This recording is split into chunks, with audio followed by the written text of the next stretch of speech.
Igor Karpets.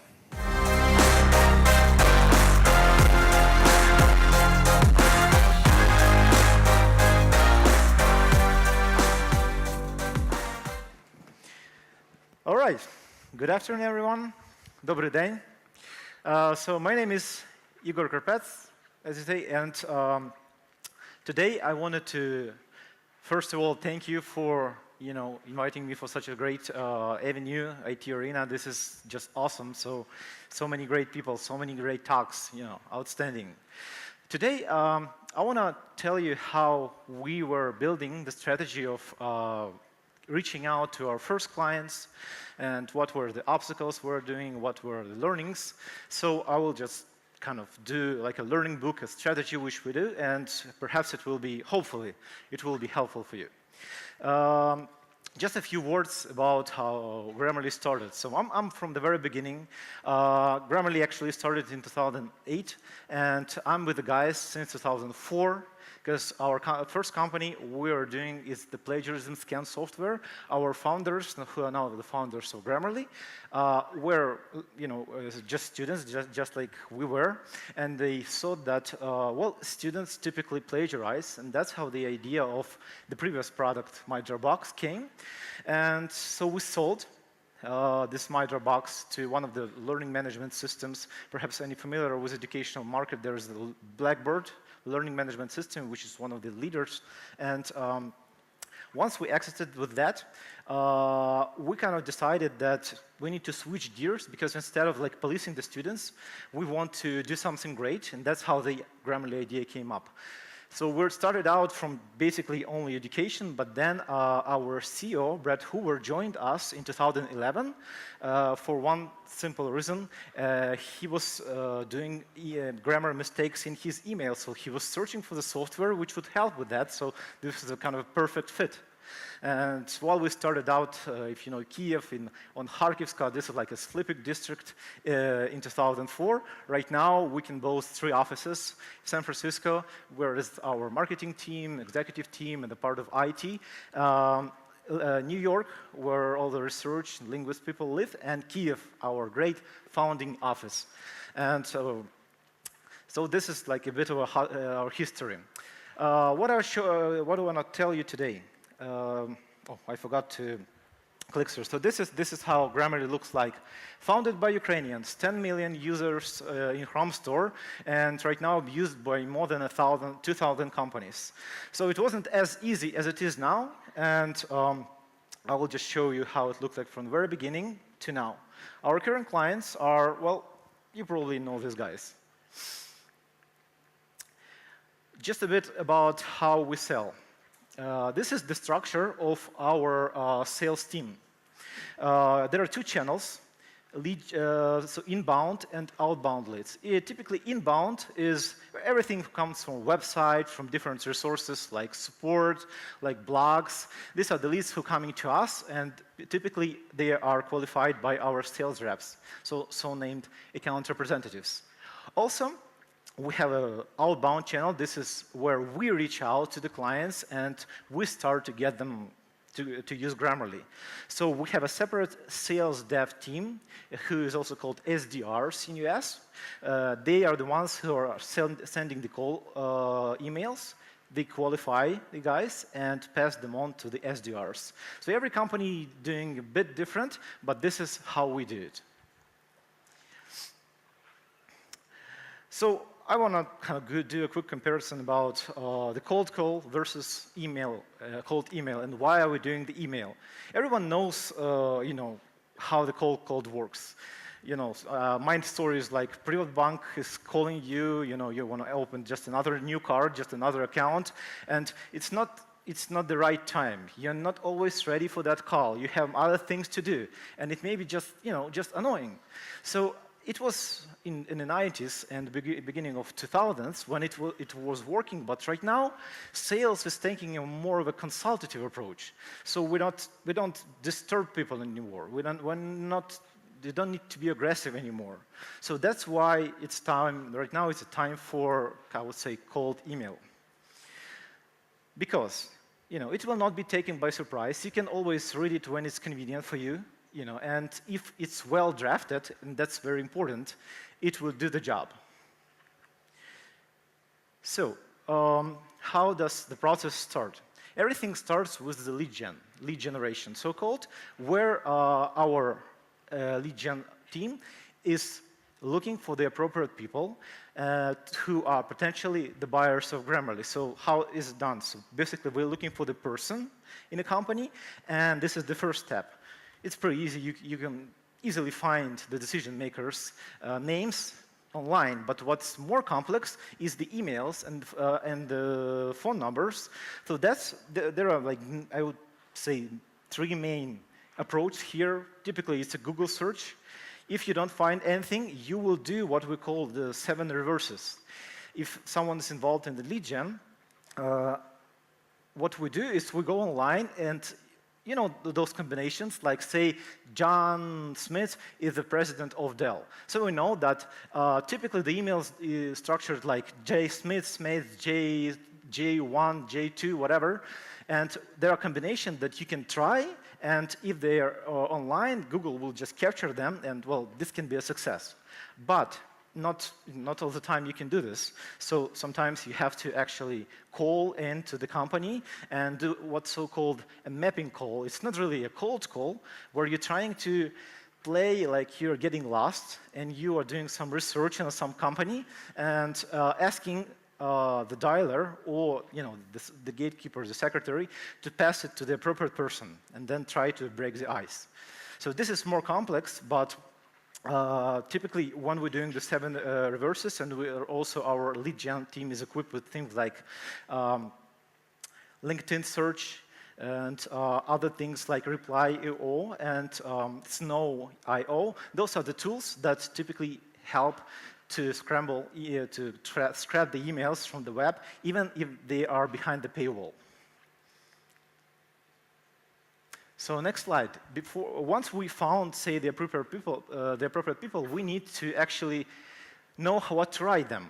And we have those cold calls, but we need to understand the pain points. So typically what we do, we are calling our companies, or just who are current clients, and asking the questions which helps us to define the pain. The font is not really ready here, but typically what we see is that for Grammarly, the pain points is when we help people write better. For the support department, it's typically like hitting their goals like SLA, time to first response. So these are their personal goals, which capture them, so they will be answering those emails. Next thing is defining the personas. So we work with, say, EDU. We have 2 different businesses, education and the corporate business. So we see that for the education, the main business pains is, well, for Grammarly. Students don't write well, and Grammarly helps them to become better writers and save time for faculty. So that's where we help. And this is the example of our cold email. Typically, this one has a 45% open rate. And, well, this one just works. You can change something here, but I will show you those tricks that we're doing. So subject, appropriate person. It's not, well, it's not pushy. It's not a call to action. It's not something that you have to reply to right away. But there is something inside, like, appropriate person. What is it? What is it about? So you open it, and here comes the standard part. I'm reaching out in hopes of finding the appropriate person at whatever, Dell, Microsoft, Penn State University, because we're also working in education. So this is standard, but here's the trick. When we did our pen research and the persona research, we are doing the cross-reference here. So say Sean Williams is a library director. Dean Larson is an instructional or IT head, and Barbara Johnson is actually like the dean of the whole college. So we typically writing to all of these people and doing the same thing. So we're just switching them places. And here's the example. Like maybe, I think 6 months ago, I was trying this on the DeVry University. And guess what? The president of DeVry University responded to me, but the presidents are really busy. They never say, OK, we're interested, we are not interested. They just say, OK, Dean Larson example is an appropriate person. So before, we contacted Dean Larson, but he never responded. And now, once we have the email from the actual director forwarded to the Dean Larson, well, he has to respond, because this is what's forwarded from the actual president. And it's when he didn't respond during the first, like the initial launch, this is very more likely that he will respond this. Next thing is pretty standard. We just do our short pitch, what we do, how we help, and some statistics. So if you are working on your email strategy, make sure that you do your lead gen properly. You find those people that are potentially responsible for the purchase. And it comes from, it's not, at most of the time, those people actually have money and ready to buy. They are too busy to actually sometimes look at your software. So you have to often work from the influencer standpoint and from the tester standpoint. And I will open up this topic a bit later. So this is just the email that with this, which has 45% flat open rate. It just works at least, like, I think, for 3 years for now. So we're still doing that. And we also ending it up with a kind of question. If you are the appropriate person, how does your schedule look like? So basically, we never leave it out. OK, if you're interested, please let me know. This is more like an ending where they either respond that they are not the appropriate person, and there is also where we're getting actual reference. So there are more chances that he or she will actually recommend someone who is in charge of this. Here's another more short version of how this works. It's the same email, it's just the short version. This has a 40% open rate. But basically, it's almost the same thing. We remove the references. The thing is that we're always testing. We never just do flat emails all the time, and those are kind of our winners. All right, so say your contact agreed to a meeting. So what's next? What we do is we have a actually checklist of our what we do after the lead responded. So I will dive into this real quick, point by point. So we do research, building the report, uncovering pain, et cetera, et cetera. So here's the more extended version. On the research, we're mapping out the company. Who is responsible for what? Who is the influencer, evaluator, and decision maker? So you're always looking for these guys. You don't try to contact the purchasing because they're never responsible for anything. They're just holding the money. And one of the common mistakes for lead gen is that they think if it's a financial director, he or she will actually buy Grammarly or any company or any other software. No. They are only getting the orders from this guy. And this guy is consulting from this guy with this guy and this guy. So look for those titles, like if it's, say, something which is client-facing, look for the titles like head of support, head of sales, because this is important for them. They care how they communicate with their clients. And this is most like our case. One more thing. Learn everything you can about your potential lead. Anything, hobbies, dogs, cats, because in America, when you start the first call, the first communication, they are not used to talking business right away. You have to chat for some random, sometimes silly, sometimes stupid topics.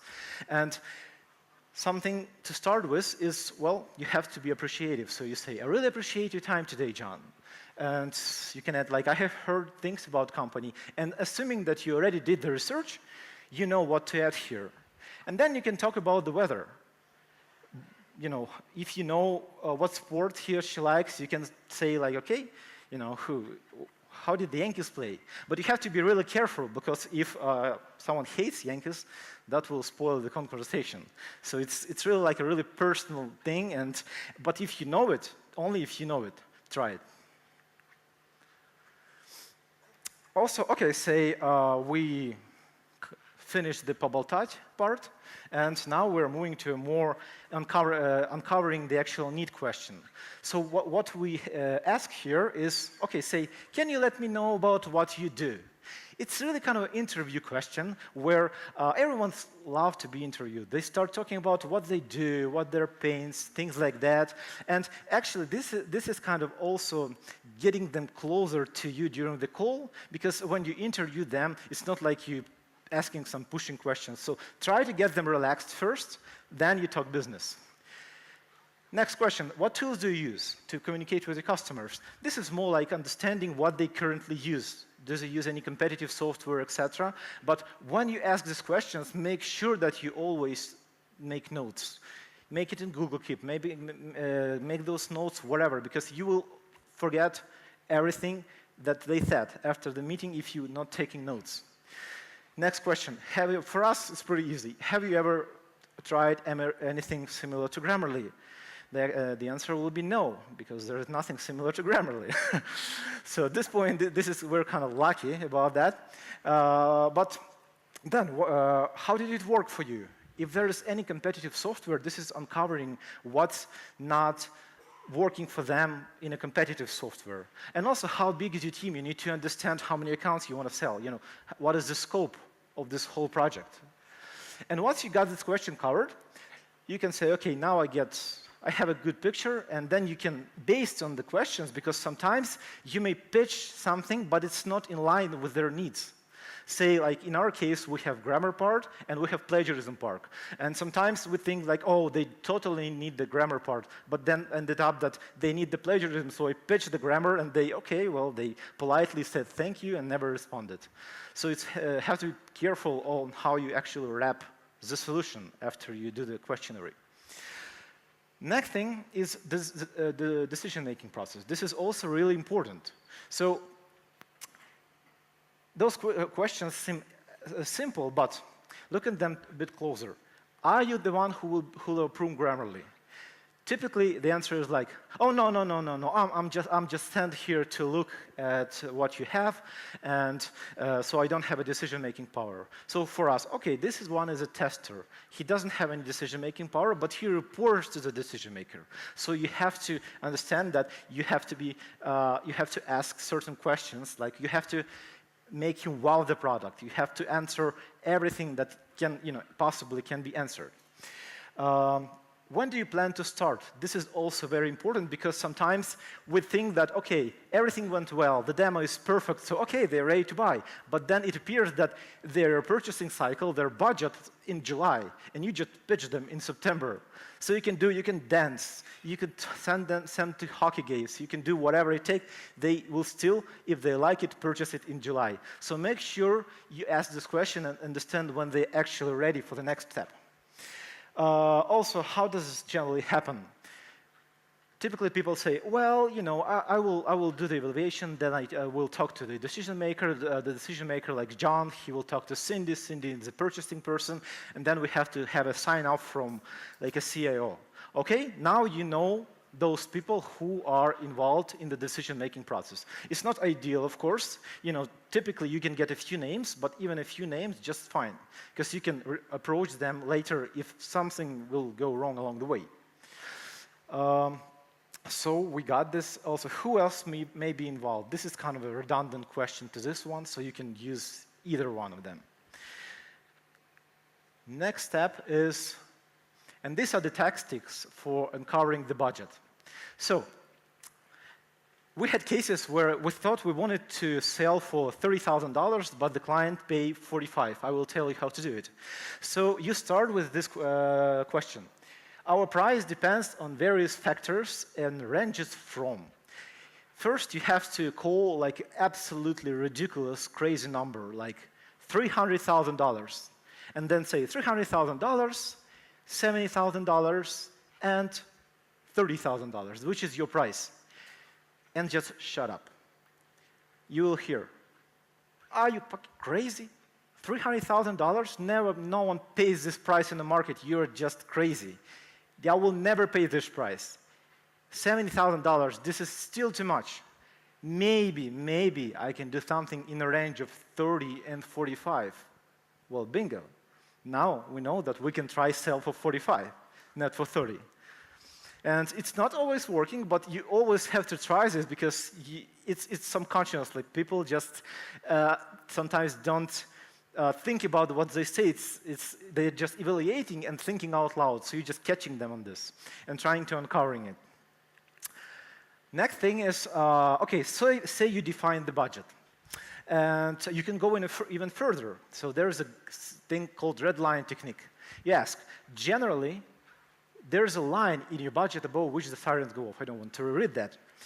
So where it is, what it actually matters. So at Grammarly, when we work with enterprises, there is always a red line where it's relatively easy to purchase for the department. Say it's $10,000. Everything beyond $10,000 is really, they can just sign off as a single department.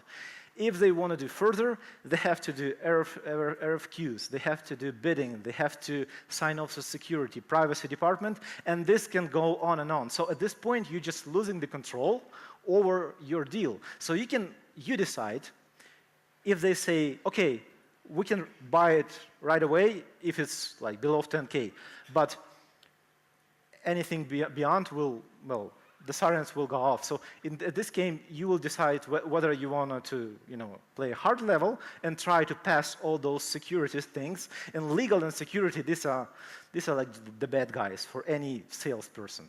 So it's up to you. But now you know your options at least. Also, after you cover everything, you can do the demo. Sometimes when you qualify the person and you see that it's not a good fit, there is no need to do a demo.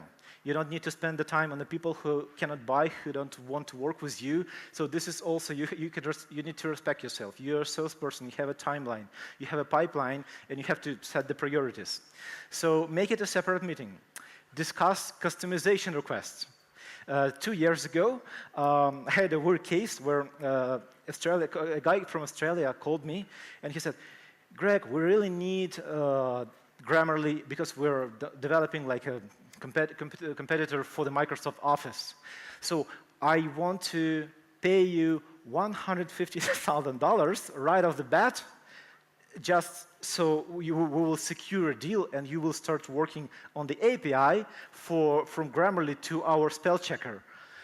And I was like, I never heard something like this before. So I thought I can say, I will discuss it with my people, and I can say, okay, let's sign the contract and see what happens. So I chose the second one. Because,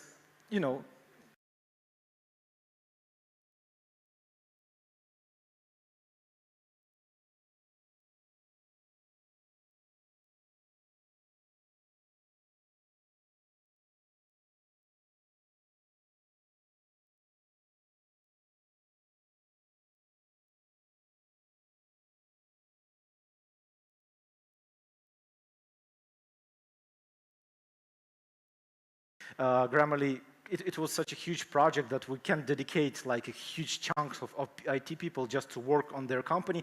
And believe me, they wanted to pay $350,000. It was not worth the effort to take a bunch of say, front-end people, designers, and just cut them off from what they're currently doing. So this was a great learning to me to make sure that you have to discuss all the specifics before you sign off. So in the demo, don't do it like a lecture at the university. Try to be active. Try to ask questions. We always, when we're doing the demo, we're saying, feel free to stop me in case if you have any questions. What do you think of something so far? It's interactive. They are responding, and you're getting the feedback right there, rather than as a follow-up, which may not happen, by the way. And if there is anything that could be improved, we look professional. We're asking them right away.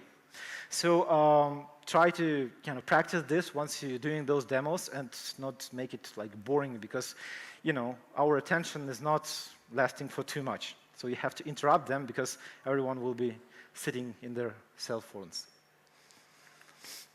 So this is kind of a nutshell version what I wanted to deliver to you.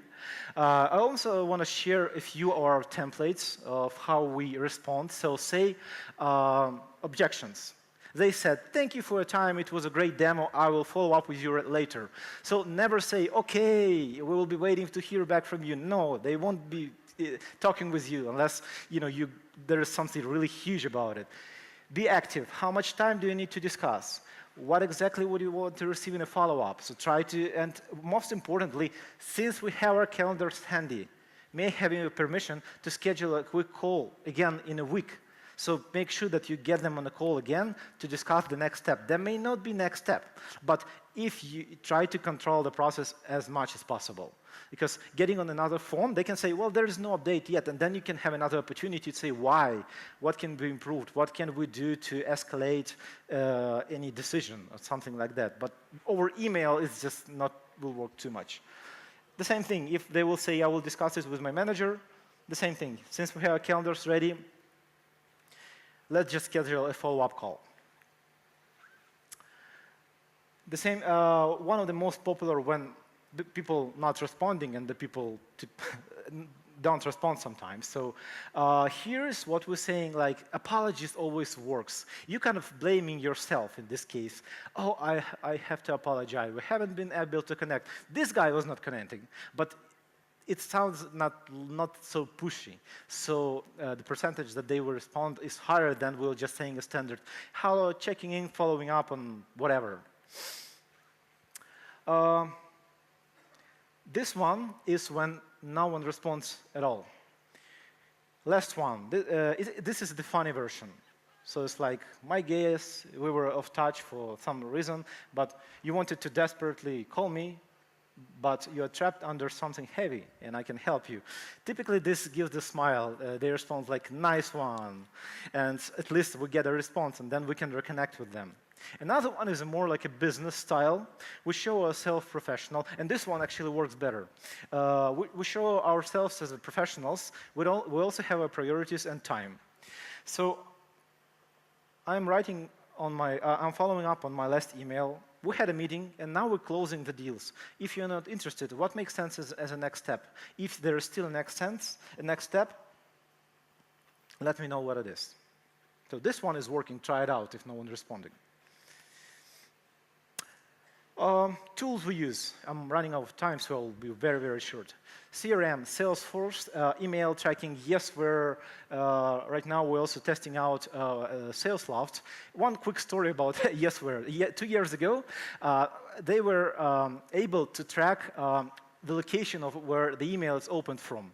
So I sent an email, like a follow-up to this person, and he said he's in the office, he's working, and he's just really busy. But there was a case that Yesware said that the email was opened in Hawaii. And I was like, oh, great, I'm so customized. I will do the customized email for him right now. So I was like, John, how's Hawaii?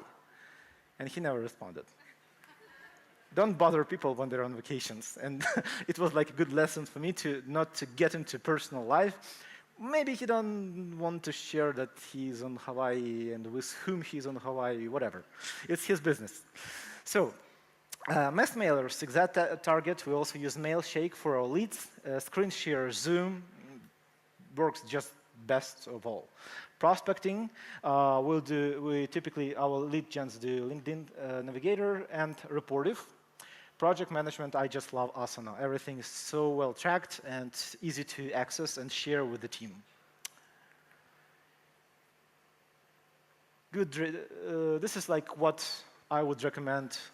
Reading Predictable Revenue.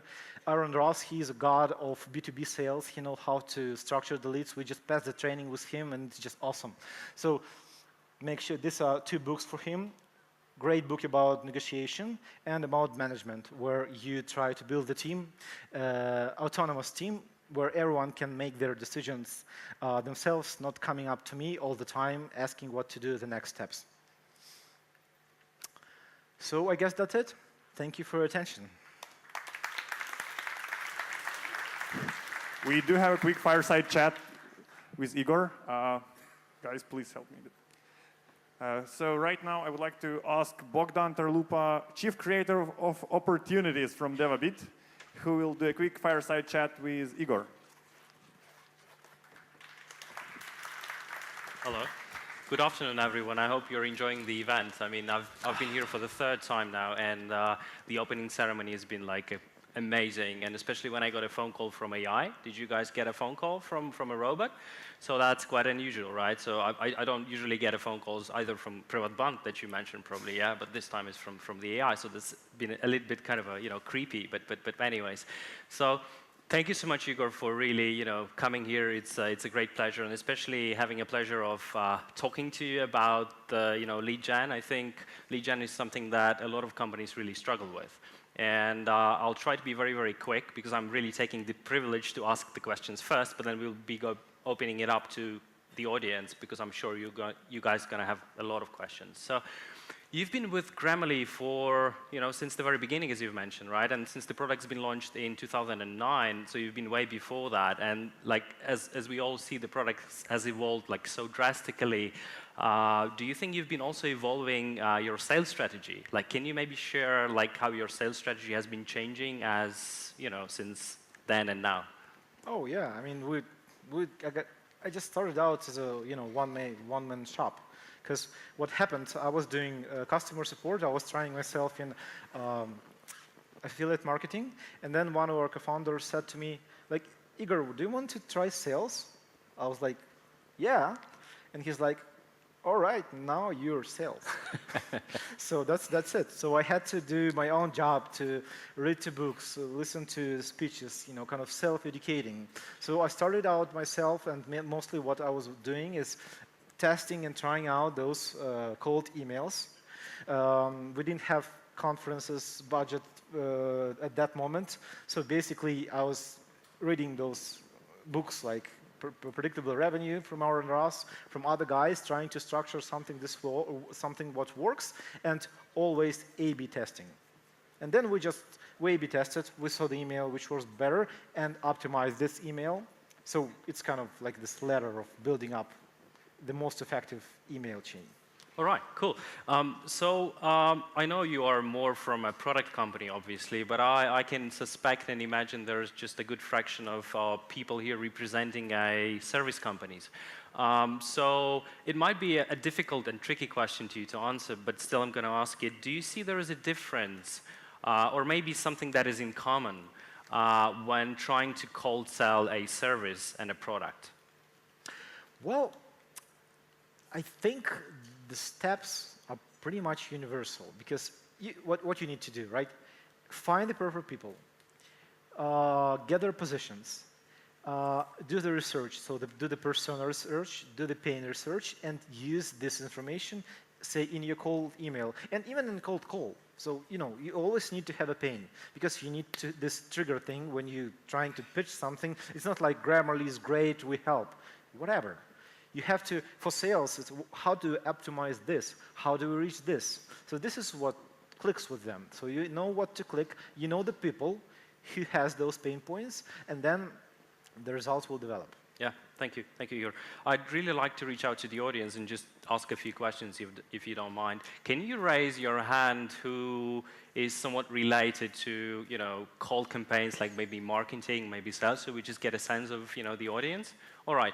So whoever executed, planned, contributed to a cold outreach campaign? All right. Who thinks that they have been successful with the campaigns? All right. Who thinks that it's been a miserable failure or some kind of that? All right, amazing. Everyone had this failure. Yeah, you cannot do success without failure. Yeah, absolutely. So I think a very good question would be, if, say, you're running a cold outreach campaign and it's not really working out well for you, what would you recommend for everyone to have a look at and hopefully get it fixed? What do you think is going to be those things that we really need to focus our attention to, and maybe, Well, if something is not working, I guess you have to go back and see what's there which is missing. What's the missing puzzle? Because typically, maybe your marketing team didn't do good research on some pain points, and they don't resonate. Maybe they develop the pain point for the wrong audience, for the wrong market. So it's all those pieces of the puzzle that you have to tie together. Be really careful to deliver the content to the appropriate people, not just anyone. Okay. All right. Thank you. We'll be opening it up to the audience because I know we are running out of time. So you guys, please prepare your questions. But while you're doing it, I'll just ask a couple of more questions that I specifically prepared while Igor was doing your speech. Like you really mentioned a lot about the tools and about the approaches, but can we really get some sort of idea about the metrics, right? Especially like the ratios, the conversions, because we were raising hands, like someone was saying, okay, my campaign was successful, my campaign was not, but what is a successful campaign in terms of numbers? Or a failure campaign? It really depends. It depends on the quantity of emails and the seasonality and so many variables. So pretty standard open rate should be in the range of 30 to 40%. Okay. But open rate is only an open rate. If you have, say, the response rate should be at least in the range of 8 to 12% on the ballpark. And depends. It really depends on the market. It really depends on your niche. And the conversion rate, I would say something in a ballpark of 5% is really awesome. And then so that's 5% out of the 12% response rate, yeah. Right? Okay, all right. So we're just getting diminishing returns all the time, so just keep that in mind. And then the very probably, questions with no uniform opinion on is how many times do we need to follow up? Oh, this is the whole, another story. Typically, I would recommend a minimum of 5 follow-ups. By follow-ups, I mean not only emails. It's a combination. So say you do the initial approach. Next time you do a voicemail and saying, hey, I sent you an email, and this is... And there is also another story on how to do effective voicemails and effective follow-ups. But it's typically a combination. Sometimes you do email only, then you follow up with a voicemail, then you do voicemail plus email, then you can go to LinkedIn, then you can try something else. So it's a combination of certain sequences. Yeah, thank you, Igor. I have maybe 10 more questions, but I'm conscious that we're running out of time, so we should probably really welcome people asking their questions from the audience. Please raise your hand so we can see you. Right, the first question is right over here. Yeah, hello, Igor. So thank you for a great presentation, and I am from those people who failed miserably while doing kind of outreach campaign. And the question is, you actually advised this book by Aaron Ross. How do you think, is the statistics that is in book the same, or because of the volume, how many people already tried to cold call 2.0 with starting with the actual emails, also influenced how people respond to those emails? So I just wanted to understand the question. So you're saying that Yeah, if that statistics that Aaron Ross brings in the book, is this still valid, or the actual world already changed? This book was written in 2011, so I'm sure many things have changed, because businesses changed, the people itself perception of cold emails changed. So if you were to try Aaron Ross email version 2011, I think it will not do any good. You always have to test, you always have to optimize. Thank you. Do we have more questions? Yeah, there's one question person over there. Right in the middle.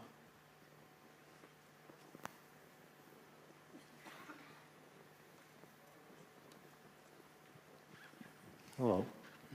Thank you for the presentation. My question is, why you changed your name from Igor to Greg in email? Does it help for American audience? So Thank you. It's historical. In 2004, when we were selling My Dropbox, our plagiarism scan product, it was like a huge recommendation to Americanize our names.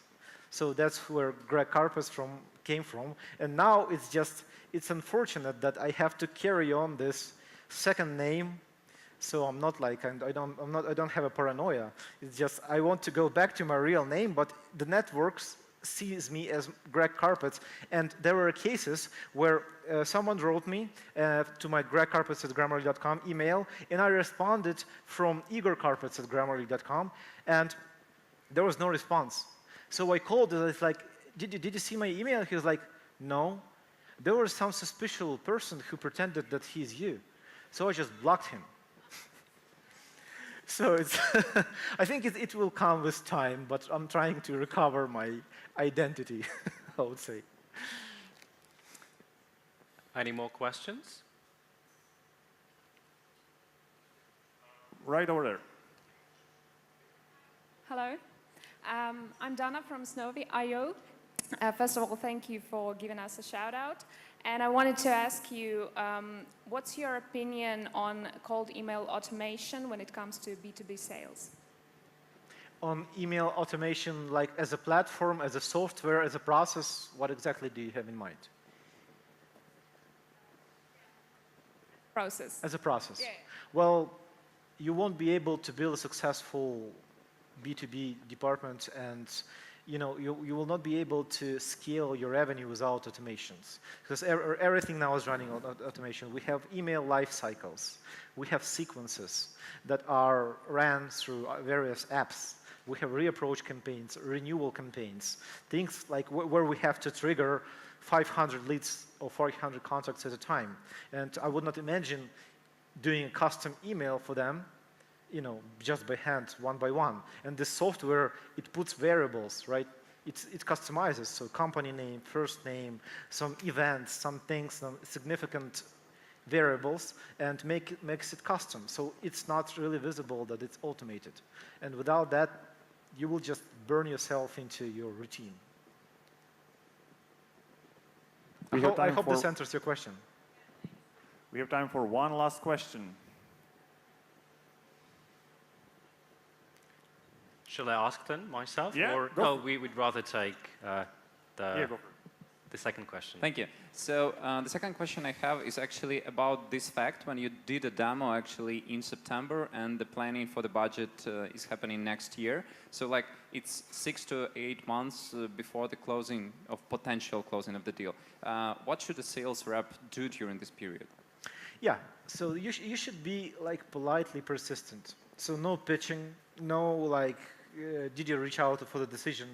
Mostly like showing, giving them some helpful content, referring to a blog, maybe saying, "Whoa, I just read the note about your company, great achievement, great whatever." So you're staying in touch. The goal is to softly keep in touch with them, and then when you know that the budget process starts, you approach with a more like, "Okay, can we reconnect and talk about Grammarly again or your product again?" Yeah. Thanks, guys. Let's give a huge round of applause for Igor and Bogdan. Thank you so much, Igor. It's been a great pleasure. And stay tuned as we are preparing the stage for the next speaker.